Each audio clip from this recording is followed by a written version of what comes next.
ఈరోజు ముఖ్యంగా ఒక విషయం గురించి ఈ ప్రెస్ మీట్ ఏర్పాటు చేయడం జరిగింది. మీకు తెలుసు, మొన్న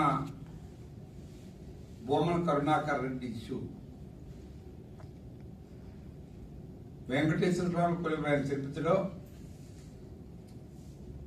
ఒక దళిత యువకుడిని మీరు చూసే ఉంటారు. ఎంత ఘోరంగా కొట్టారంటే ఆ వీడియోలో చూస్తే అన్నా అన్నా అన్నా అని కాలు పట్టుకున్నా కూడా క్షమించకుండా విపరీతమైన ద్వారంలో అసలు మమ్మల్ని ఎవడు ఏం పీకుతారులే అనే పద్ధతిలో కొట్టడం మీరు చూసారు లేదే, కానీ మేము చూసాం. రాత్రి చూస్తే చాలా ఘోరం కొట్టేశారు.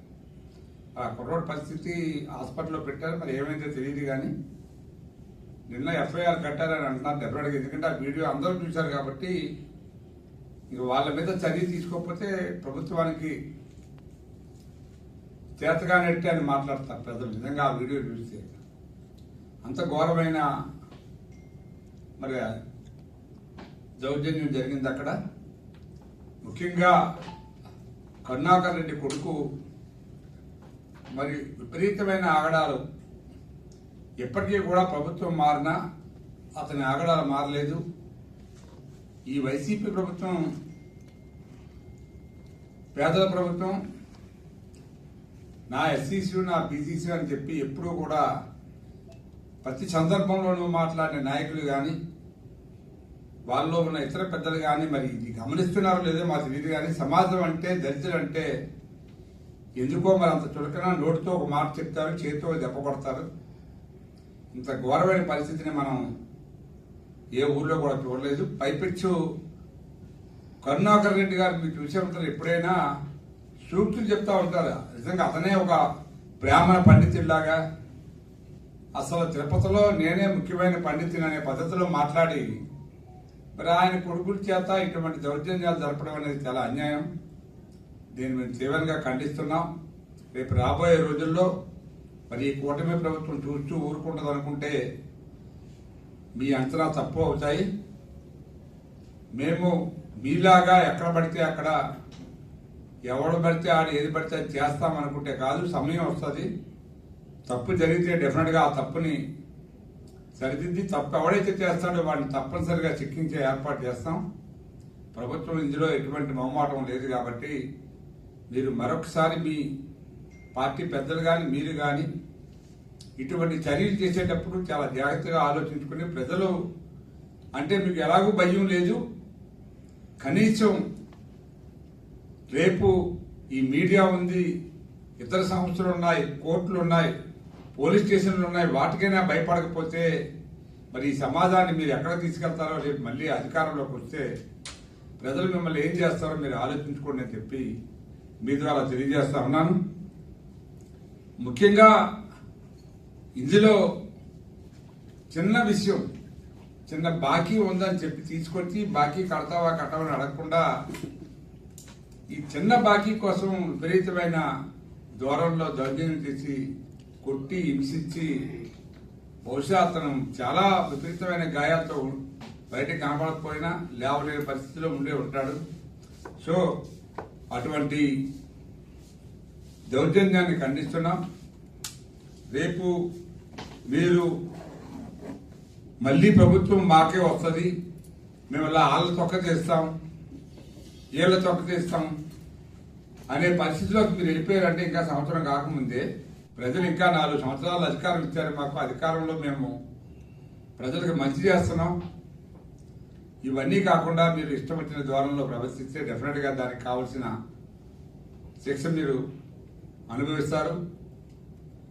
జైలుల్లో మీకు అలవాటు అయిపోయింది, ఏముందని జైలుకి వెళ్తాం వెళ్ళొచ్చేస్తామనే ద్వారంలో కొంతమంది నాయకులు ఉన్నప్పటికీ మరి మీ నాయకులు కూడా చెప్తున్నాడు, జైల్లో పెట్టడం అంటే ఎంత కష్టమో మీకు తెలుసా, జైల్లో ఉండడం ఎంత కష్టమో మీకు తెలుసా అని అడుగుతున్నాడు.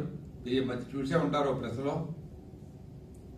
మరి ఆయన జైల్లో ఉండడం అంత కష్టమైనప్పుడు అన్యాయంగా మా నాయకుడు చంద్రబాబు నాయుడు గారిని 55 రోజులు జైల్లో పెట్టడం, అంత ఏజ్ ఉన్న ఒక వ్యక్తిని మరి నీకు ఏ బుద్ధితో పెట్టావో ఆ కేసు ఏంటో నీకు తెలుసా? అటువంటి కేసులు పెట్టిన మీరు ఇవాళ చట్టాల గురించి వాళ్ళని చంపేస్తాం, వీళ్ళని చంపేస్తాం, మేము అధికారంలోకి వచ్చే పోలీసులు నరికేస్తాం. ఎవరు నరికేస్తారు? మీరు పరిపాలించిన పోలీసులే మేము కూడా పెట్టి పరిపాలిస్తున్నాం. ఇవాళ ఇక్కడ వ్యవస్థ ఏం మేము మార్చలేదు, కొత్తగా ఏమి తీసుకురాలే మనుషుల్ని. సో ఇవన్నీ మేము తీవ్రంగా ఖండిస్తూ, మరి మీరు తెలుసు ఆ రోజు ఒక దళిత డాక్టర్ని మన వైజాగ్లో ఎంత ఘోరంగా హింసించి సుధాకర్ గారిని చంపేశారో అదొక ఇష్యూ. మరి అట్లాంటిదే మనం ఈస్ట్ గోదావరిలో చూసాం. అనంతబాబు ఎమ్మెల్సీ ఒక దళిత డ్రైవర్ని ఏదో పార్సల్ చేసినట్టు, వస్తువు పార్సల్ చేసినట్టు శవాన్ని తీసుకొచ్చి ఆ ఇంటి ముందు పడేసి దర్జాగా కారులో వెళ్ళిపోయిన సందర్భం. ఇటువంటి పనులు చేసిన మీరు మాట్లాడితే మేము ఎస్సీసీని ఉద్ధరిస్తాం, బీసీసీని ఉద్ధరిస్తాం, వెనుకబడిన జాతుల్ని మేము ఉద్ధరిస్తామని చెప్పి మాయ మాట చెప్తే ప్రజలు నమ్మేసేటోళ్ళు లేరు. కాబట్టి మరొకసారి మీ ద్వారా హెచ్చరిస్తున్నా, ఈ కరుణాకర్ రెడ్డి వాళ్ళ గ్యాంగ్ని గట్టిగా చర్య తీసుకోవాలని ప్రభుత్వాన్ని మేము డిమాండ్ చేస్తున్నాం. ప్రభుత్వం మాదైనప్పటికీ కొన్ని పూర్తిగా ఎంక్వైరీ చేయకుండా చర్య తీసుకోకూడదనే ఉద్దేశంలో ఉంటుంటారు మా నాయకులు. మేము ఆ నాయకుల ద్వారా డెఫినెట్గా ఒక మంచి సంకేతాన్ని ప్రజలకు ఇవ్వాలని చెప్పి వారి మీద గట్టిగా చర్య తీసుకోవాలి. ఇటువంటి పని చేస్తే ఎవడైనా రేపు పొద్దున భయపడాలి.